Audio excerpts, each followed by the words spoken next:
अमरावती शहरात पुन्हा एकदा धडक कारवाई.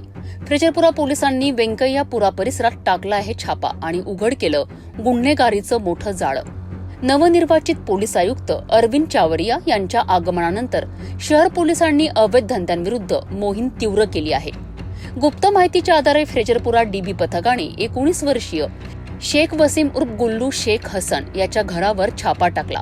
या छाप्यात पोलिसांना गांजा, एक तलवार, 3 चायना चाकू आणि अन्य एक चाकूसह तब्बल 20,750 रुपयांचा मुद्देमाल जप्त करण्यात आलाय. आरोपी विरुद्ध फ्रेजरपुरा पोलिसांनी एनडीपीएस आणि आर्म ऍक्ट अंतर्गत कठोर कारवाई केली आहे. ही कारवाई पोलीस आयुक्त अरविंद चावरिया आणि पोलीस उपायुक्त सागर पाटील यांच्या मार्गदर्शनाखाली फ्रेजरपुरा पोलीस निरीक्षक निलेश करे यांच्या नेतृत्वात पार पडली आहे. डीबी पथक प्रमुख राहुल महाजन, पोलीस उपनिरीक्षक गजानन सोनोने आणि अन्य पोलीस कर्मचाऱ्यांनी यात महत्वाची भूमिका बजावली आहे. अमरावती शहरात गुन्हेगारीला आळा घालण्याकरिता पोलिसांची ही मोहीम पुढेही सुरू राहणार आहे.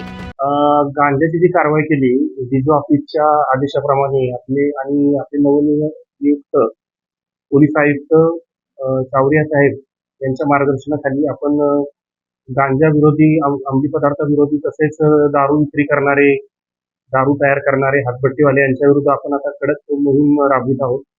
आणि ज्यावेळेला आम्ही डीबी पथक आमचं पेट्रोलिंग करता दरम्यान त्यांना अशी गुप्त बातमीदारामार्फत माहिती मिळाली की शेख वसीम शेख हसन व 19 वर्ष राहणार व्यंकय्यापुरा हा त्याच्या राहते घरातून गांजा विक्री करीत आहे. अशी माहिती मिळाल्यावर आम्ही लागलीच घटनास्थळी जाऊन त्याच्या घराची घरझडती घेतली असता आम्हाला 690 ग्रॅम गांजा मिळून आला. तो आम्ही ताब्यात घेऊन, तसेच तिथे आम्हाला आणखी शोध घेतला असता एक तलवार आणि 5 चाकू मिळून आलेले आहेत. ते देखील आम्ही जप्त केलेले आहेत आणि एनडीपीएस ऍक्ट तसेच आर्म ऍक्ट अन्वये आरोपीवरती गुन्हा दाखल केलेला आहे.